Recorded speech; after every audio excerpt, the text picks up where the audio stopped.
সরকারি নথি নিয়ে মানুষের বাড়ি বাড়ি ঘুরে ঘুষের টাকা আদায় করছেন বিধান রুদ্র ও তার সহযোগীরা।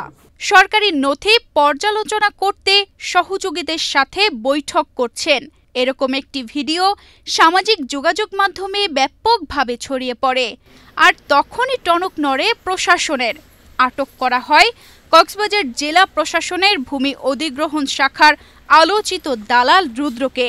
আপনারা চিনতে পারেন কিনা দেখি আলমারিটা এই দালালের সাথে চক্র করে উনি আলমারি সদ্য খুলে দেয়। দেখেন ওই দেখেন উনি খুলে দিয়ে ওনাদের সাথে কথা বলতে আমি এগুলো সব জানি না। উনি সেই কামরুল দেখেন আমাদের দেশে কোনো ইনফরমেশন দেয় না। আমরা সত্তর মালিক আমাদের বিরুদ্ধে আমাদের যে দালাল চক্র সেই সদস্যদেরকে গুনার টাকাটা দেয় ওদের টাকা দিয়ে লিখে দিয়েছে ওটা রেডি আছে আমরা আজকে চেক করে দেখেন আপনারা দেখেন। ভূমি অধিগ্রহণ শাখা 1-এর অনিয়োগপ্রাপ্ত উমেদার হিসেবে দায়িত্ব পালন করতে থাকা বিধান রুদ্র গোপনে কমিশনের টাকার বিনিময়ে কাজ করতেন। ভিডিও ছড়িয়ে পড়ার পর বিভিন্ন ভুক্তভোগী মুখ খুলতে শুরু করেন। বিধানের বিরুদ্ধে রয়েছে নানান জনের নানা অভিযোগ।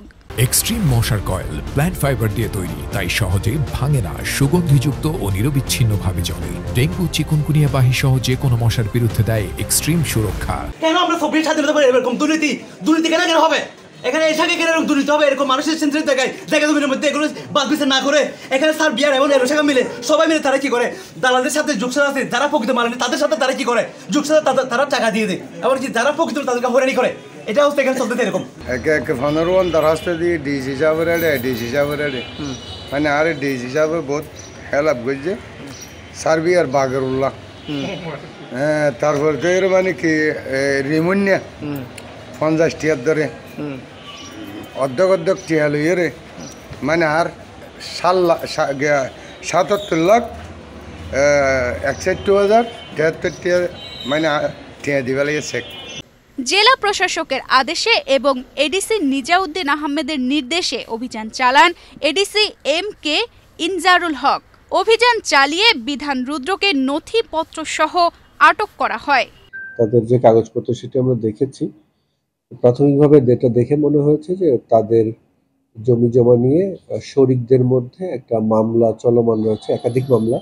এবং সেই মামলার অগ্রগতি খুব স্লো এবং সেখানে এখনো তাদের হিস্সাটা সুনির্দিষ্টভাবে চিহ্নিত হয় নাই। তো সেক্ষেত্রে তাদের এটা নিশ্চিত হওয়ার পরেই তাদের আসলে পেমেন্টগুলো নিশ্চিত হবে, এটাই স্বাভাবিক। তো সেই বিষয়টি তারা আমাকে জানাতে এসেছিল। আর আপনি যে জিনিসটি বললেন যে দালালের বিষয়টি, যদি এরকম কোনো সুস্পষ্ট অভিযোগ থাকে এটি আমরা অবশ্যই ব্যবস্থা নেব। আর আমাদের ভূমি অধিগ্রহণ শাখায় সিসিটিভি ক্যামেরা সার্বক্ষণিক সার্ভেইলেন্স আছে। আমরা ভিডিও দেখেও আমাদের যদি এই ধরনের কোনো অভিযোগ আমরা প্রমাণ পাই আমরা সাথে সাথে ব্যবস্থা নেব। আমরা কাউকে স্পেয়ার করব না। এখানে জিরো টলারেন্স এগেইনস্ট করাপশন।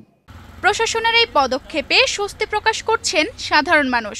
তবে অনেকেই দাবি করছেন এ ধরনের দুর্নীতির বিরুদ্ধে আরও কঠোর পদক্ষেপ নিতে হবে।